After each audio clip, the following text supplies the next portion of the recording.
Hello friends. तो 72वीं BPSC PT के लिए रैपिड फायर रिवीजन का तीसरा वीडियो लेकर आ गया हूं और इसमें कुल 100 प्रश्न के उत्तर को जानने का प्रयास करेंगे, जिसमें आपके प्रश्न होंगे हिस्ट्री, पॉलिटी, जियोग्राफी, इकोनॉमी और साइंस के प्रश्न। तो चलिए शुरू करते हैं। आपका पहला प्रश्न है कि वह एक कलर के रूप में ब्रिटिश सेना में शामिल हुआ। अकाट का घेरा उसकी सैन्य क्षमता का पहला प्रमाण था। भारत में ब्रिटिश शक्ति की नींव रखने में उसने अत्यंत महत्वपूर्ण भूमिका अदा की। यह ब्रिटिश सैन्य अधिकारी कौन था? तो ये क्लाइव था, रॉबर्ट क्लाइव। अगला प्रश्न है कि ईस्ट इंडिया कंपनी को वह प्रसिद्ध शल्य चिकित्सक जिसने फर्रुख शेयर 1717 को जानलेवा बीमारी से बचाया था। तो ये है हैमिल्टन। अगला प्रश्न है कि 1764 में बक्सर के युद्ध में हेक्टर मुनरो के नेतृत्व में अंग्रेजी सेना से पराजित शक्तियाँ थी। तो ये था मीर कासिम, शुजाउद्दौला और शाह आलम द्वितीय। ऑप्शन सी इसका सही उत्तर हो जाएगा। अगला प्रश्न है कि किस वर्ष दिल्ली पे ब्रिटिश फौज का कब्जा हो गया, जिसके बाद मुगल बादशाह एक पेंशनधारी शासक बनकर रह गया था? तो ये 1803 में। अगला प्रश्न है कि 1756 में बंगाल के नवाब सिराजुद्दौला ने अंग्रेजों के विरुद्ध युद्ध छेड़ दिया। पहले कासिम बाजार और फोर्ट विलियम पे अधिकार कर लिया। अंग्रेजों ने भाग कर शरण ली। कहाँ पे? तो ये फुल्टा द्वीप पे। अगला प्रश्न है कि भारत में उपनिवेशी शासनकाल में होम चार्जेज भारत से संपत्ति दोहन का महत्वपूर्ण अंग थे। निम्नलिखित में से कौन सी निधि होम चार्जेज संघटक थी? पहला पॉइंट है कि लंदन में इंडिया ऑफिस के भरण पोषण के लिए प्रयोग में लाई जाने वाली निधि। दूसरा पॉइंट है कि भारत में कार्यरत अंग्रेज कर्मचारियों के वेतन तथा पेंशन देते हुए प्रयोग में लाई जाने वाली निधि। और तीसरा पॉइंट है कि भारत के बाहर हुए युद्धों को लड़ने में अंग्रेजों द्वारा प्रयोग में लाई जाने वाली निधि।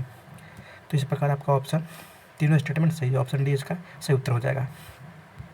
अगला प्रश्न है कि मणिपुर में पहाड़ियों से घिरा इम्फाल बेसिन किसका एक अच्छा उदाहरण है?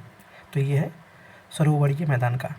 अगला प्रश्न है कि पहले सत्ता के लिए संघर्ष सिर्फ शहजादों के बीच होते थे, परंतु अब महत्वाकांक्षी सामंत सत्ता के सीधे दावेदार बन गए। उपयुक्त कथन का संदर्भ पहचानिए।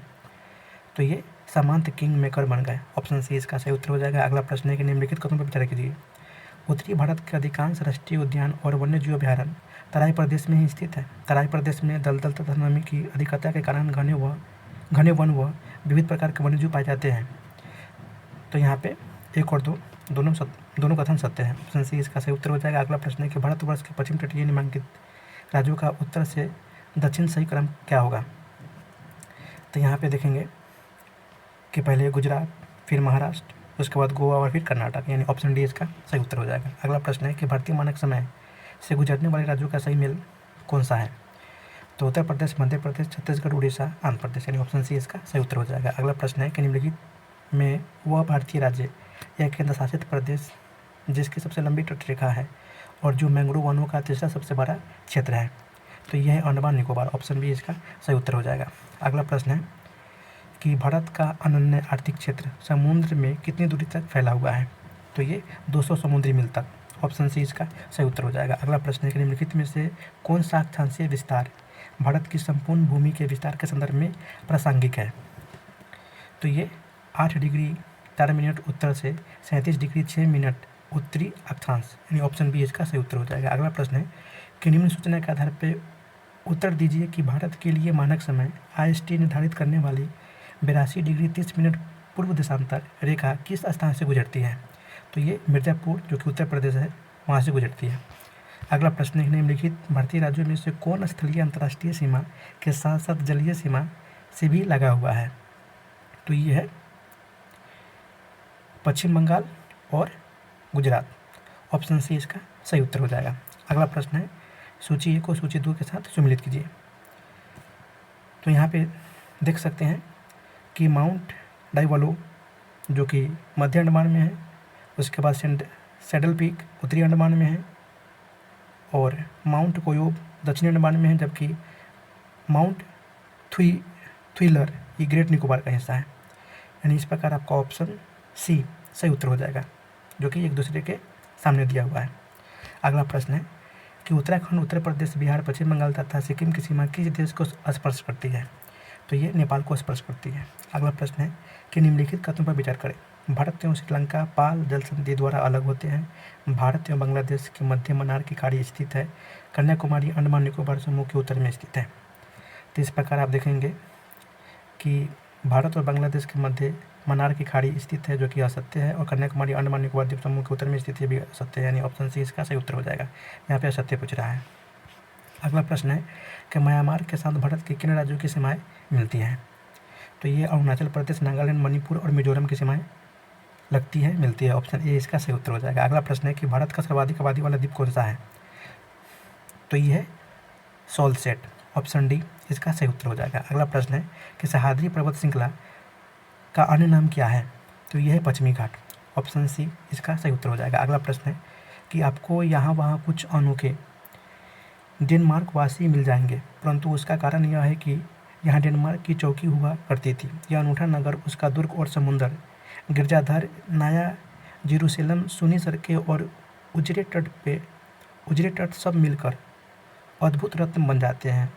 इस उक्ति में वर्णन स्थान किसका है? तो ये है तमिलनाडु तट पे।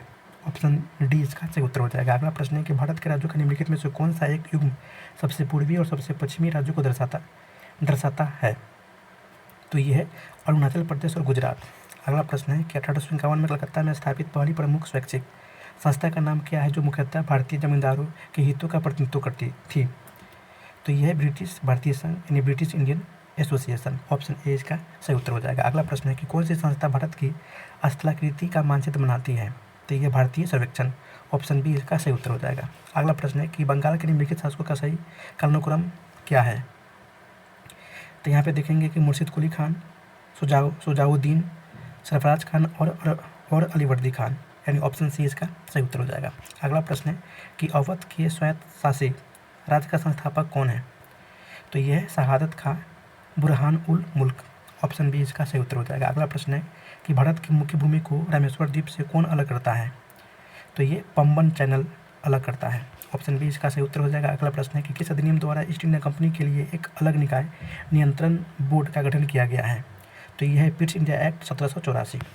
अगला प्रश्न है कि परमाणु का रासायनिक गुण निर्भर करता है उसके, तो उसके न्यूक्लियस के चारों ओर घूम रहे हैं इलेक्ट्रॉनों की संख्या पे। अगला प्रश्न है कि भारतीय क्षेत्र में स्थित जो दो ज्वालामुखी द्वीप कौन सा है? द बैरन और नारकोंडम। ऑप्शन बी इसका सही उत्तर हो जाएगा। अगला प्रश्न है कि सम्राट शाह आलम द्वितीय ने इलाहाबाद की प्रथम संधि के द्वारा ईस्ट इंडिया कंपनी को बंगाल, बिहार तथा उड़ीसा की दीवानी प्रदान की कब की थी? तो 12 अगस्त 1765 में।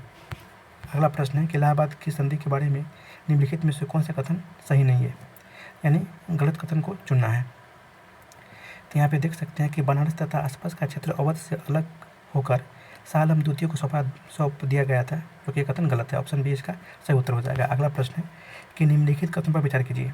बक्सर की लड़ाई ने अंग्रेजों को भारत में अपना राज्य स्थापित करने की कुंजी प्रदान की थी। 1765 में इलाहाबाद की संधि ने ब्रिटिश को बंगाल में अपना राज्य स्थापित करने में सहायता की थी। तो यहाँ पे आप लोग देखेंगे कि एक और दो स्टेटमेंट सही है। ऑप्शन सी इसका सही उत्तर हो जाएगा। अगला प्रश्न है निम्नलिखित में से कौन सा भौगोलिक रूप से ग्रेट निकोबार के सबसे निकट है? तो वह सुमात्रा। अगला प्रश्न है कि अंडमान निकोबार द्वीप समूह का सर्वोच्च शिखर पलयान शिखर सैडल पीक स्थित है, कहाँ है? तो ये उत्तरी अंडमान में है। अगला प्रश्न है कि भारत के उत्तरी विशाल मैदान के संदर्भ में कौन सा कथन सही नहीं है, यानी गलत है? तो यहाँ पे देखेंगे कि व्यास और रावी नदियों के बीच का दुहाव विष्ट दुहाव कहलाता है, जो कि कथन गलत है। ऑप्शन डी इसका सही उत्तर हो जाएगा। अगला प्रश्न है जो कि सुमेलित करना है। तो इस प्रकार देखेंगे कि आर्सेनिक ट्यूमर से संबंधित है, कोबाल्ट कैंसर से संबंधित है, आयोडीन थायराइड ग्रंथि की सक्रियता और सोडियम 24 ब्लड प्रेशर। इस प्रकार आपका ऑप्शन बी सही उत्तर हो जाएगा। अगला प्रश्न है कि कंपनी के गवर्नर जनरल और उसकी परिषद किसके प्रति उत्तरदायी थी? तो ये इंग्लैंड स्थित बोर्ड ऑफ डायरेक्टर्स के प्रति उत्तरदायी थी। ऑप्शन सी इसका सही उत्तर हो जाएगा। अगला प्रश्न है कि निम्नलिखित में से कौन सा कथन असत्य है? तो यहाँ पे 18वीं लोकसभा में सबसे युवा सांसद पुष्पेंद्र सरोज है, ये कथन गलत है। अगला प्रश्न है कि केंद्रीय मंत्री वीरेंद्र कुमार कौन सी बार लोकसभा के लिए निर्वाचित हुए थे? तो 8वीं बार। अगला प्रश्न है मुख्यमंत्री और राज्य संबंधित दिया हुआ है। तो यहाँ पे देख सकते हैं कि पेमा खांडू जो कि अरुणाचल प्रदेश के मुख्यमंत्री हैं, उसके बाद प्रेम सिंह तमांगा सिक्किम के हैं, नवीन पटनायक उड़ीसा के और एन चंद्रबाबू नायडू आंध्र प्रदेश के हैं। ऑप्शन डी इसका सही उत्तर हो जाएगा। अगला प्रश्न है कि निम्नलिखित में से किन राज्यों में लोकसभा चुनाव के साथ संपन्न हुआ विधानसभा चुनाव एक ही चरण में संपन्न हुआ था? तो ये है आंध्र प्रदेश, सिक्किम और अरुणाचल प्रदेश, यानी ऑप्शन सी इसका सही उत्तर हो जाएगा। अगला प्रश्न है कि इजराइल हमास संघर्ष क्षेत्र से भारतीय नागरिकों को निकालने के लिए भारत द्वारा शुरू किए गए ऑपरेशन का नाम निम्नलिखित में से कौन सा है? तो ये ऑपरेशन है ऑपरेशन अजय। अगला प्रश्न है कि संयुक्त राज्य अमेरिका ने निम्नलिखित बैंकों पर विचार कीजिए, जो कि silicon valley bank, signature bank और रिपब्लिक फर्स्ट बैंक, यानी ऑप्शन डी इसका सही उत्तर हो जाएगा। अगला प्रश्न है कि भारत और बांग्लादेश के बीच 41 सालों से चल रहे विवादों को सुलझाते हुए कितने भारतीय और बांग्लादेश के गाँवों की अदला बदली की है?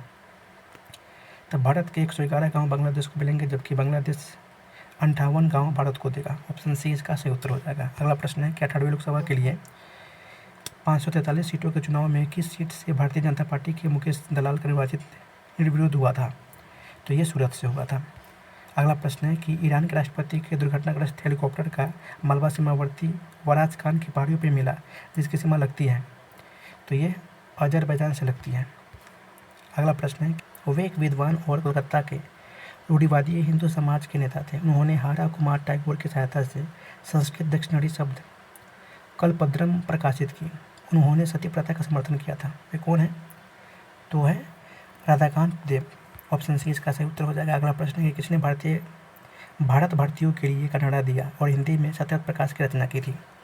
तो यह है स्वामी दयानंद सरस्वती जी ने। अगला प्रश्न है कि उसका प्रमुख सिद्धांत था सामाजिक और धार्मिक सुधार।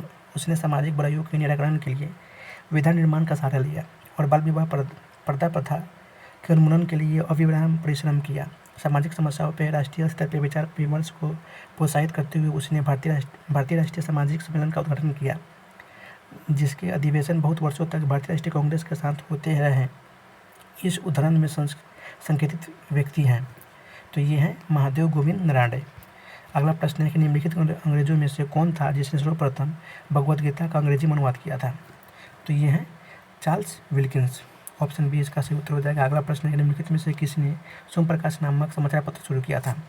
तो ये है ईश्वरचंद विद्यासागर। अगला प्रश्न है कि डेविड हेयर और एलेक्जेंडर डफ के साथ मिलकर निम्नलिखित में से किसने कलकत्ता में हिंदू कॉलेज की स्थापना की थी?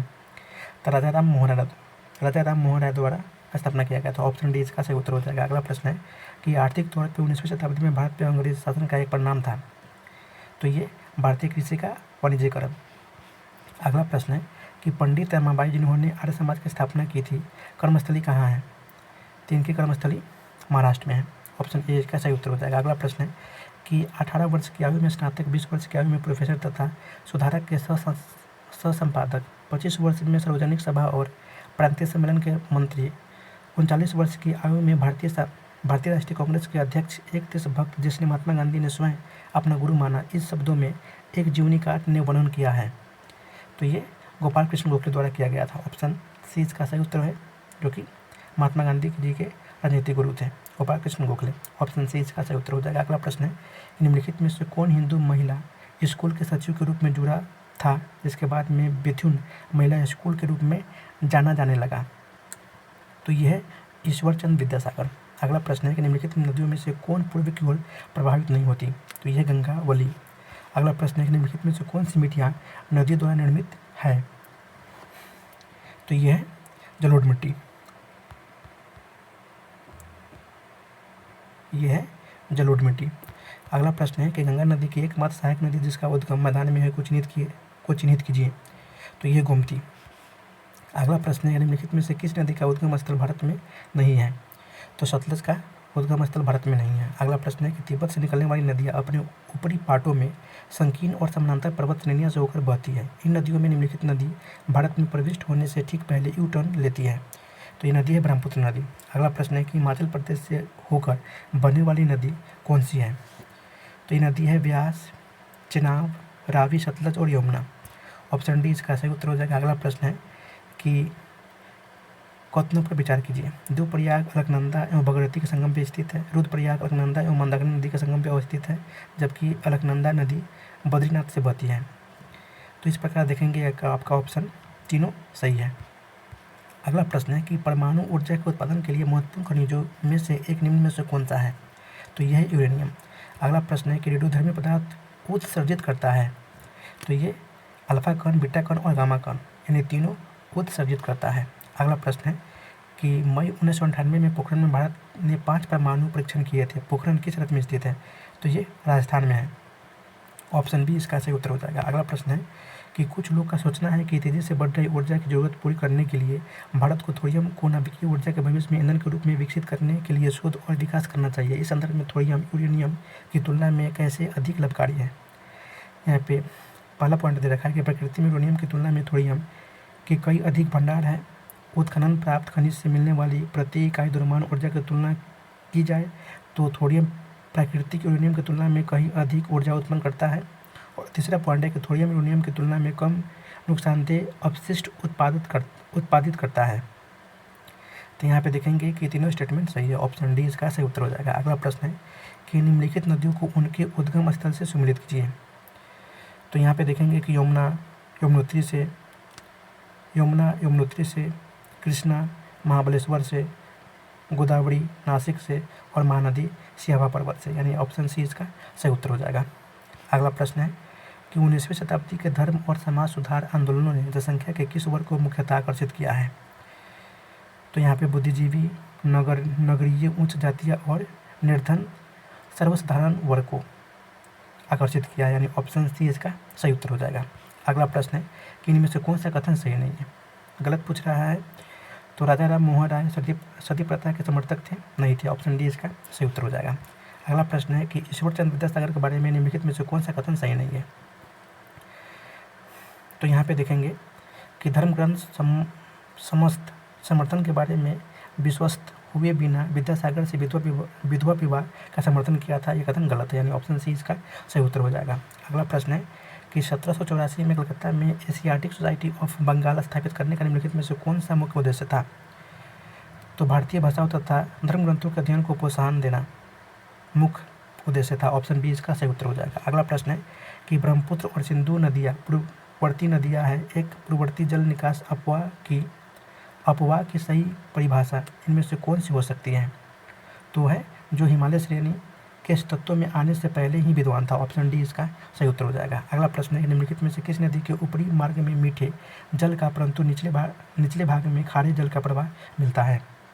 तो ये है लूनी नदी। अगला प्रश्न है कि ब्रह्मपुत्र नदी का बहाव क्षेत्र, तो ये भारत, चीन, बांग्लादेश और तिब्बत में। ऑप्शन बी, ऑप्शन ए इसका सही उत्तर हो जाएगा। तिब्बत, बांग्लादेश और भारत, ऑप्शन ए इसका सही उत्तर हो जाएगा। अगला प्रश्न है कि एक नाभिकीय रिएक्टर में भारी जल का क्या कार्य होता है? तो ये न्यूट्रॉन की गति को कम कर देता है। ऑप्शन सी इसका सही उत्तर हो जाएगा। अगला प्रश्न है कि निम्नलिखित में से कौन सा एक नाभिकीय विखंडन रिएक्टर में आवश्यक नहीं है? तो ये त्वरक आवश्यक नहीं है। अगला प्रश्न है कि एक रेडियोधर्मी पदार्थ की अर्ध आयु 10 दिन है, इसका अभिप्राय क्या है? तो पदार्थ के 3/4 भाग का विघटन 20 दिनों में ही हो जाएगा। ऑप्शन सी इसका सही उत्तर हो जाएगा। अगला प्रश्न है कि निम्नलिखित कथन पर विचार करें। जो कथन है कि थियोसॉफिकल सोसाइटी ने आरंभ से ही स्वयं को हिंदू पुनरुत्थान के साथ संबंध किया है। थियोसॉफिकल सोसाइटी के क्रियाकलाप केवल दक्षिण भारत तक ही सीमित थे और थियोसॉफिकल सोसाइटी ने गुहा रहस्यवाद में विश्वास को समर्थन दिया था। तो इस प्रकार यहाँ पे ऑप्शन 1 और 3 जो कि ऑप्शन डी इसका सही उत्तर हो जाएगा। अगला प्रश्न है कि बनारस स्थित सेंट्रल हिंदू कॉलेज जो बाद में बनारस हिंदू विश्वविद्यालय के केंद्र बिंदु के रूप में काम आया, किसके द्वारा स्थापित हुआ था? तो ये Shrimati Annie Besant. Banaras Hindu college जो मदन मोहन मालवीय द्वारा बनाया गया था, बट काम में आया श्रीमती एनी बेसेंट द्वारा। ऑप्शन बी इसका सही उत्तर हो जाएगा। अगला प्रश्न है कि गंगा की ओर बहने वाली पश्चिम से पूर्व की ओर नदियाँ कौन सी हैं? तो यहाँ पे देखेंगे कि रामगंगा, वरुणा, गोमती और चंबल किन बेतवा, यानी ऑप्शन डी इसका सही उत्तर हो जाएगा। अगला प्रश्न है कि निम्नलिखित में से सिंधु की कौन सी सहायक नदी हिमाचल प्रदेश में चंद्रभागा कहलाती है? तो ये नदी है चिनाब। अगला प्रश्न है कि निम्न में से किसके उत्सर्जन से समभारी का निर्माण होता है? तो बीटा किरण का। अगला प्रश्न है कि सिपरी की रिपोर्ट के अनुसार 2023 में विश्व में कुल सैन्य खर्च संदर्भित वर्ष में कुल वैश्विक जीडीपी का कितना प्रतिशत बताया गया है? तो ये है 2.3%। अगला प्रश्न है कि निम्नलिखित सत्य कथन की पहचान करें। स्वीडन स्थित सिपरी की वास्तविक रिपोर्ट 2024 के अनुसार 2019-23 में भारत विश्व में हथियारों का सबसे बड़ा आयातक देश है। इस मामले में दूसरे व तीसरे स्थान पर क्रमशः कतर और सऊदी अरब है। तो यहाँ पे देखेंगे कि केवल एक ही कथन सत्य है, ऑप्शन ए इसका सही उत्तर हो जाएगा। यहाँ पे आपका करंट अफेयर्स का प्रश्न है, हाल ही में संपन्न समझौते के बाद विदेश में भारत सरकार द्वारा 10 वर्षों के लिए लीज पर लिया गया पहला बंदरगाह कौन सा है? तो ये बंदरगाह है शहीद बेहेश्ती टर्मिनल, ईरान, जो ईरान में है। ऑप्शन सी इसका सही उत्तर हो जाएगा। अगला प्रश्न है कि सिप्री द्वारा जारी नवीनतम रिपोर्ट के अनुसार विगत 5 वर्षों के दौरान विश्व में हथियारों का सबसे बड़ा आयातक देश कौन सा है? तो ये है भारत। अगला प्रश्न है कि बंगाल के खाड़ी क्षेत्र में चक्रवातों की उत्पत्ति के लिए निम्नलिखित में से कौन से कारक जिम्मेदार हैं? तो ये है ऊर्ध्वाधर हवा की गति में निम्न परिवर्तन, पहले से मौजूद कमजोर निम्न दाब वाला क्षेत्र और समुद्र तल प्रणाली के ऊपर से ऊपरी विचलन, यानी ऑप्शन डी इसका सही उत्तर हो जाएगा। अगला प्रश्न है कि निम्नलिखित कथनों में से कौन सा सही है? तो यहाँ पे देखेंगे कि भारत इस समूह का विशेष अतिथि सदस्य है, यानी ऑप्शन बी इसका सही उत्तर हो जाएगा। अगला प्रश्न है कि 28 मई 2023 को लोकार्पित नए संसद भवन का आकार कैसा है? तो यह है त्रिभुजाकार। अगला प्रश्न है कि NREGP का पूर्ण रूप क्या है? तो यह है राष्ट्रीय ग्रामीण रोजगार गारंटी कार्यक्रम योजना, ऑप्शन सी इसका सही उत्तर हो जाएगा। अगला प्रश्न है निम्नलिखित में कौन सा देश स्क्वाड नाम से ज्ञात चतुर्भुज सुरक्षा संवाद का सदस्य नहीं है? तो यहाँ फ्रांस नहीं है, ऑप्शन बी इसका सही उत्तर हो जाएगा। तो वीडियो को देखने के लिए बहुत धन्यवाद।